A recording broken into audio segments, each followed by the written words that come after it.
Hey, this is Bobby Jensen of Bobby Jensen and the Dead Cowboys, and we're talking about rock on Talking About Rock.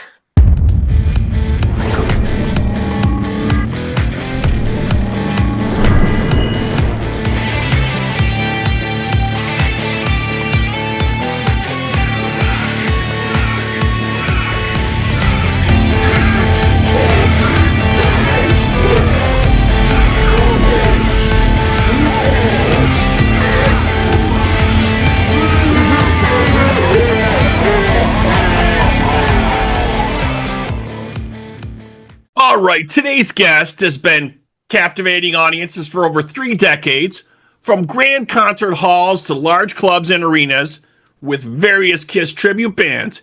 And for 20 years, he was the lead singer of HAIRBALL. With his current band, Bobby Jensen, the Dead Cowboys, he's preparing to hit the road in 2026. Here to chat with us about the track and the new animated video for The Lake, let's welcome Bobby Jensen. Bobby, how are you, man?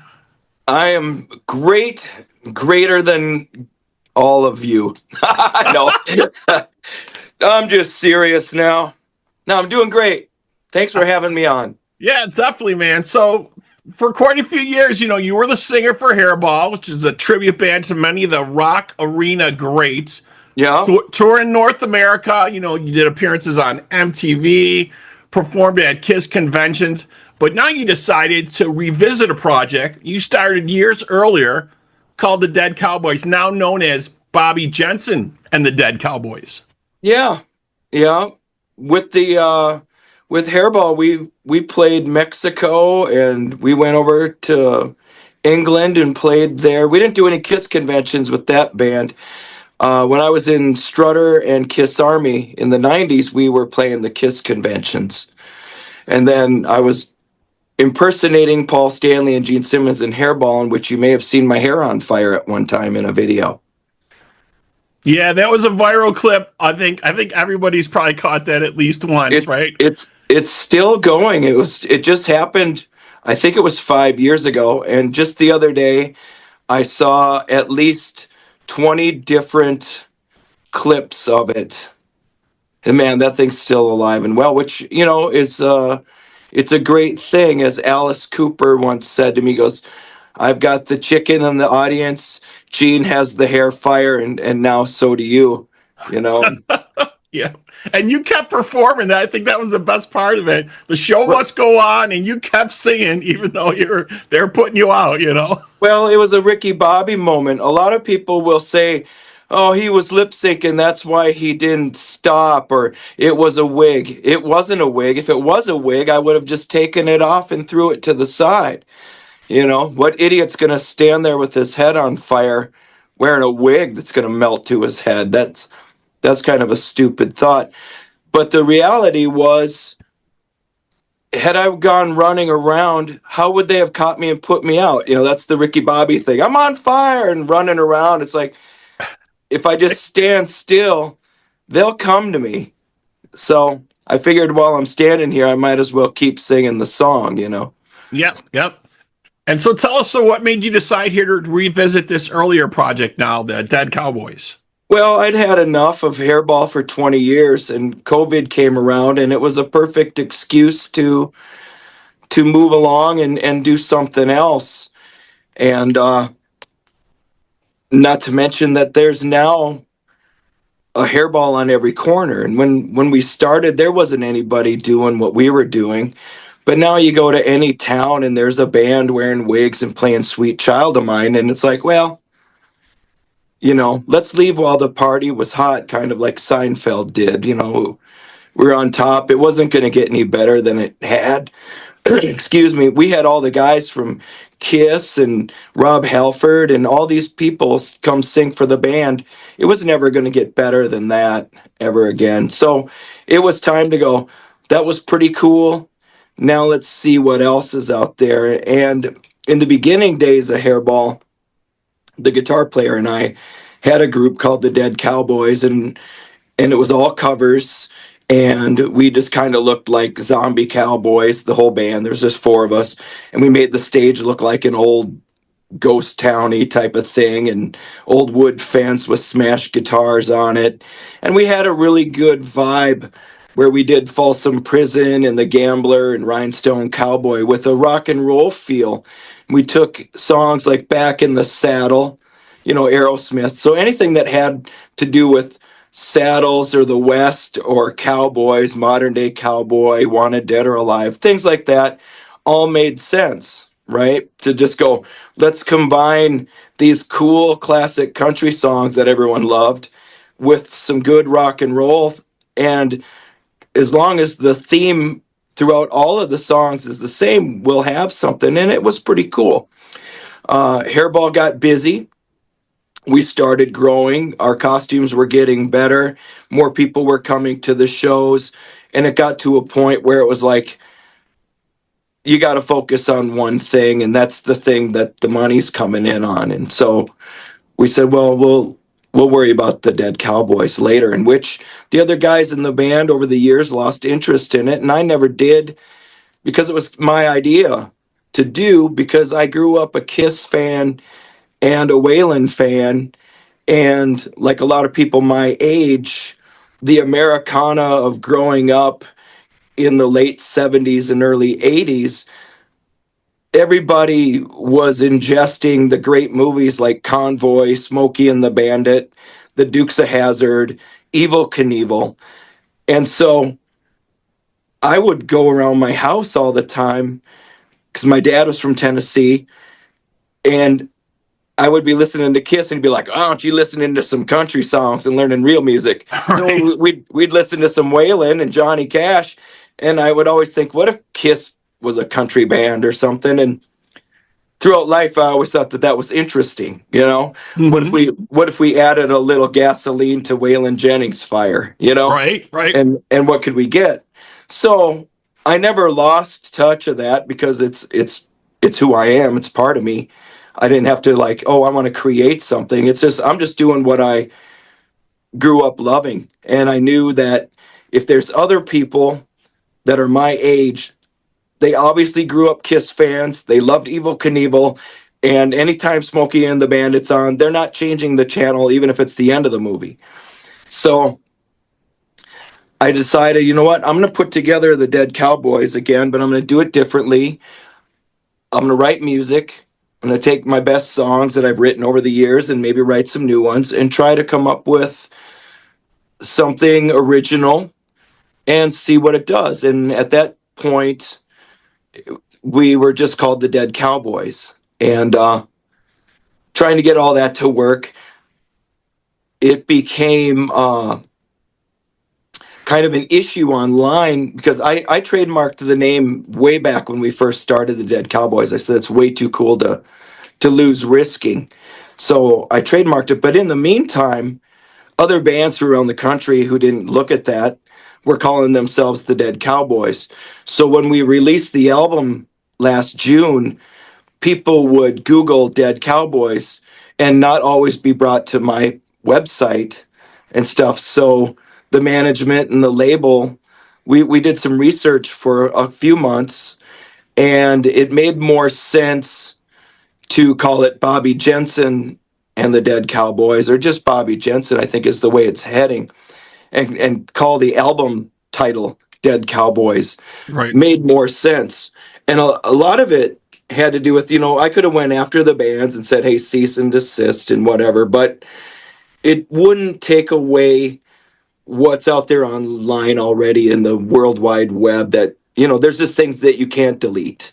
So the information, like in the stories on Facebook, you would click the song and it would go to a different band called the Dead Cowboys. Like, well, I can't sell records doing this.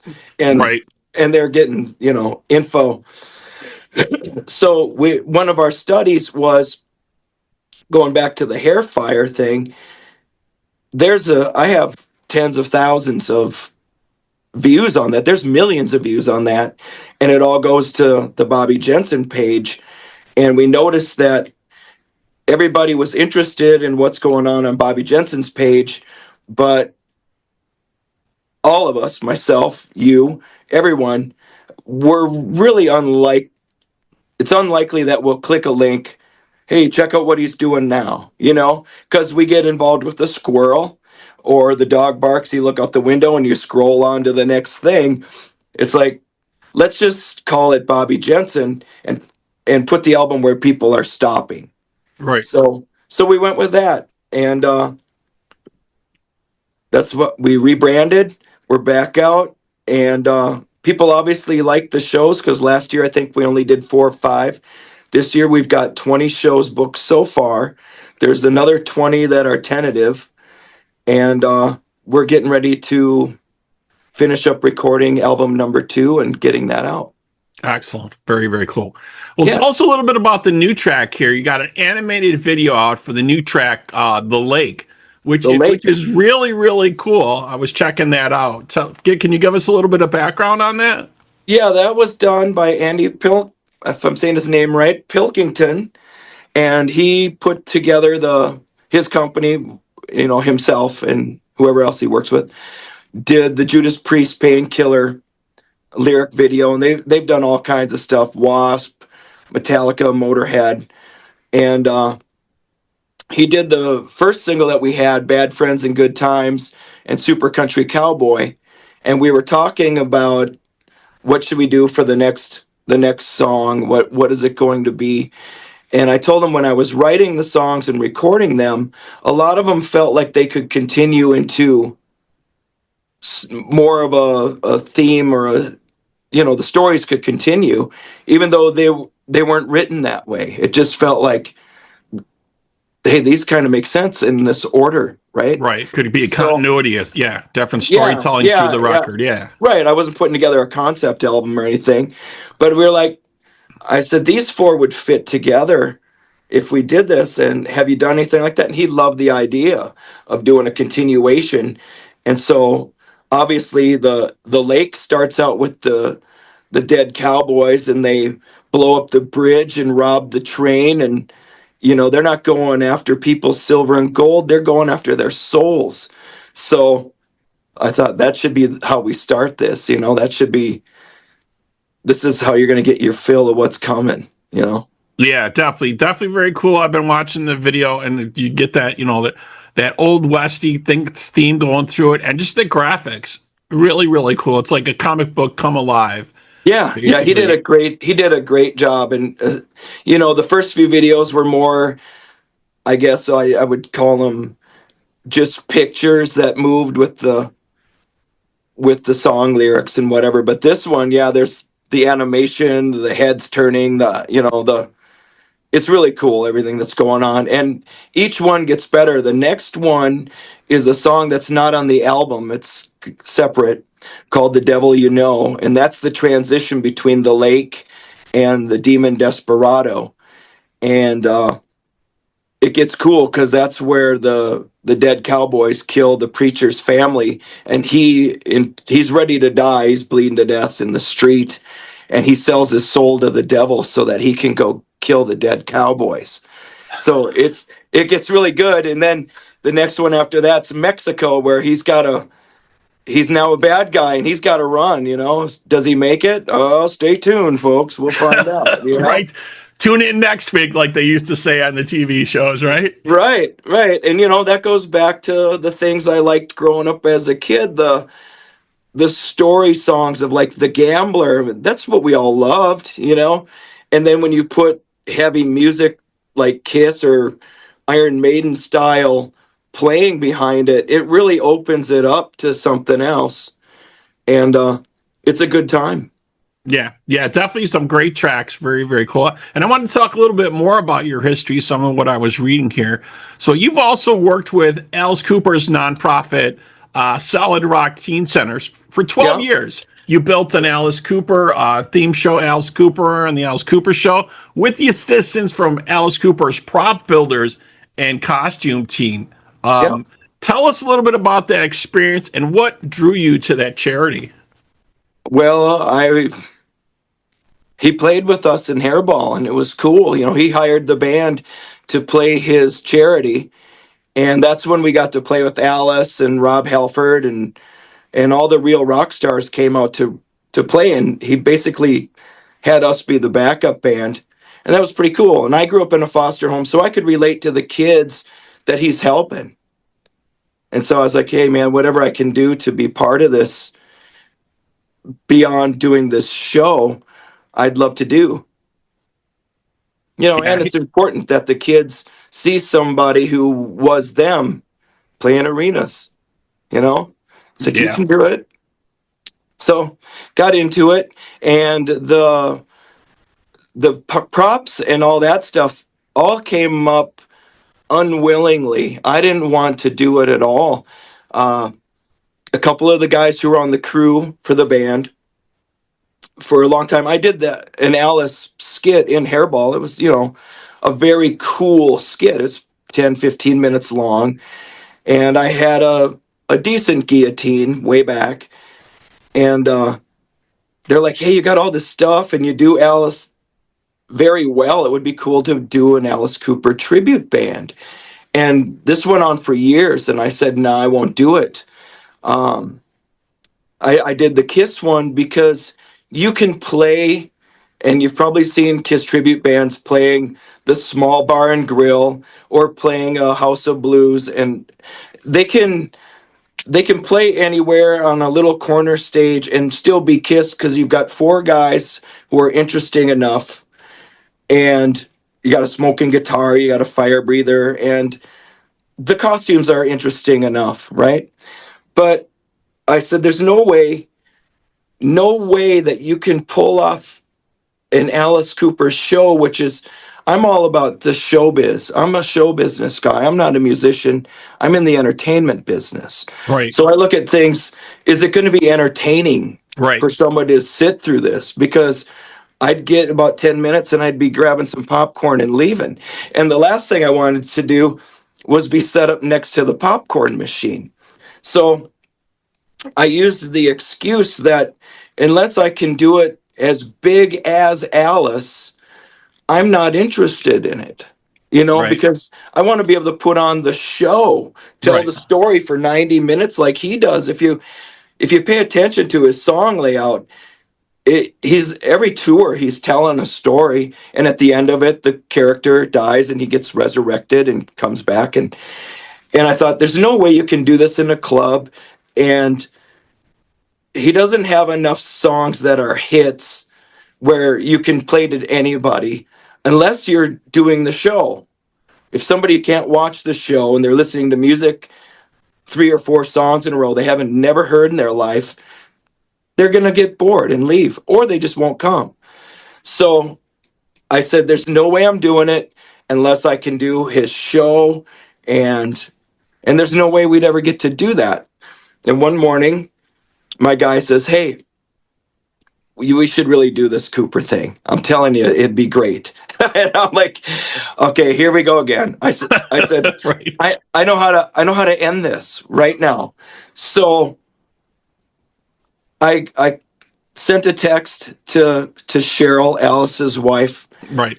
and I said, hey, would it be okay if I contacted the company who made the guillotine and made the Frank and Alice and had them make one for me, knowing they're going to come back and go, I don't think that's a good idea. Right. This is going to be the end of my argument. I'm finally going to win. And I'm just waiting for her to go, Alice thinks that'd be cool, but we'd love to help you, but we can't. Right. She got back to me in less than 5 minutes and said, Alice thinks that's a great idea and wondered why you haven't done it yet. And I looked to the sky. I looked at God. I went, no, no. Even Alice Cooper wants you to do a tribute I'm like, to no, him. I don't want to do this because, he went on the air before we did the benefit with him. And he's like, they were asking him, well, what's it like being with this Alice Cooper impersonator in HAIRBALL? And he said, he does Alice as well as I do. You've got to come see him, which I thought that's the greatest thing somebody's ever said and the worst, because now he just threw me to his fans. Right. Now they're So, sizing you up. You better so be as good, right? now I have to be good. I'm like, Right. son of a bitch. Everything was good until now. So, long story longer, I contact the guys who who made the Frank and Alice and the guillotine, and they checked with Alice and everybody, and they're like, okay, and they make the stuff, and I told the guys, I said, okay, here's the deal. We we can't do this and just say, hey, look at us, we're great. Alice let us have a guillotine and a Frank and Alice, Right. and go around and say we're the best Alice Cooper band because now we have this. It was like it has to be bigger than that. What we need to do now, because he has said to do that, is we need to give back.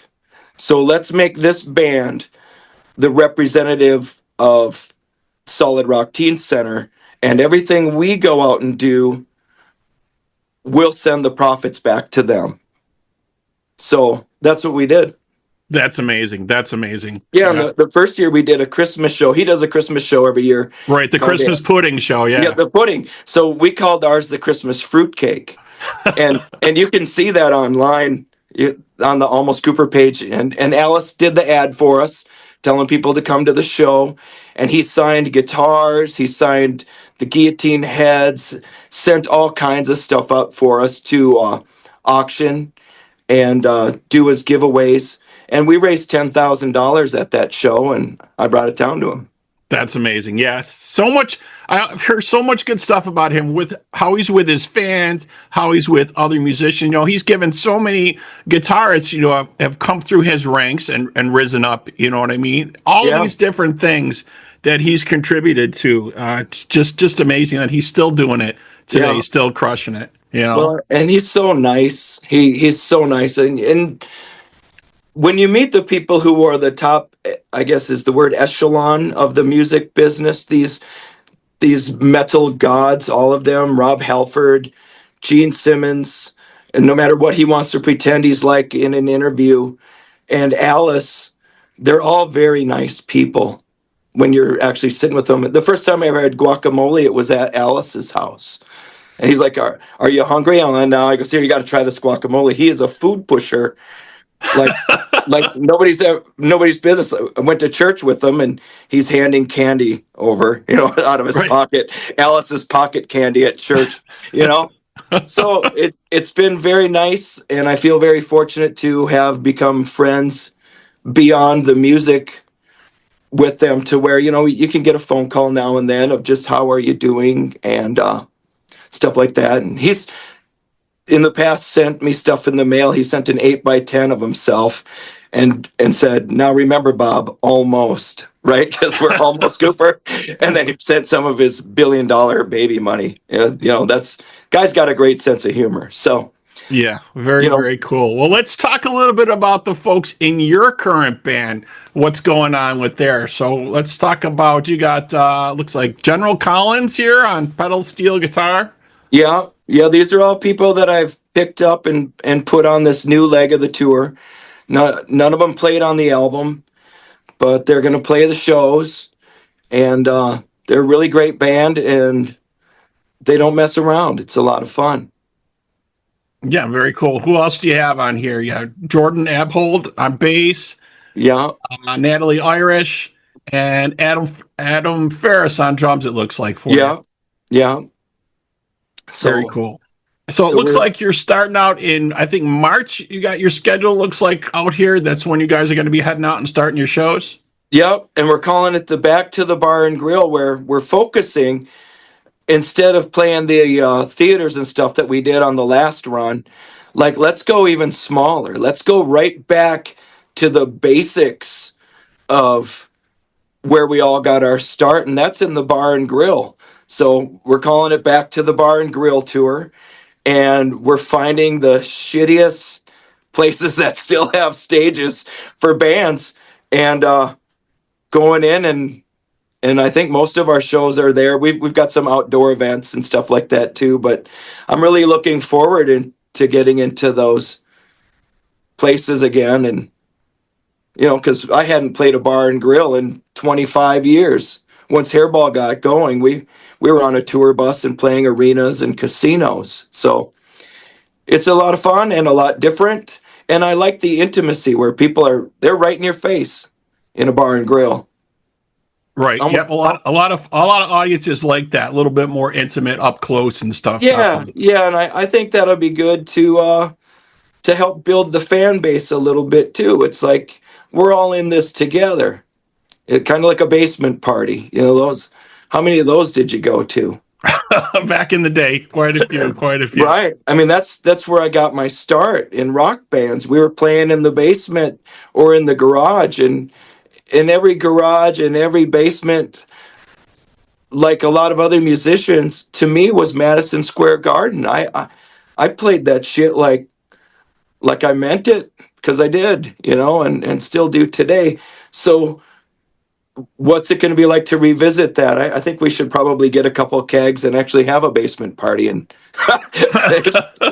you know, you're a That's lot the older next now. tour. That's what you call your next tour, right? The basement party tour. There you Yeah, go. the, All right. the tap the keg tour. Yeah. Definitely. All right, man. So cool to speak with you. All right. The album Bobby Jensen, Dead Cowboys, is available and streaming now, folks. And you can check out the show dates at BobbyJensenUSA.com. All Yeah. right. All right. So cool. And also, we don't want to forget to mention, we'll have links to the video for the link in our Hall of Videos at talkingaboutrock.com. All Yeah, right. man. All Check right, it so that all out. wraps up this episode. Thank you to my guest, Bobby Jensen, and to our listeners. We hope you're doing your part by keeping the torch alive and supporting live music wherever you are. Bobby, again, man, thank you so much, man. Yeah, rock on. Thanks.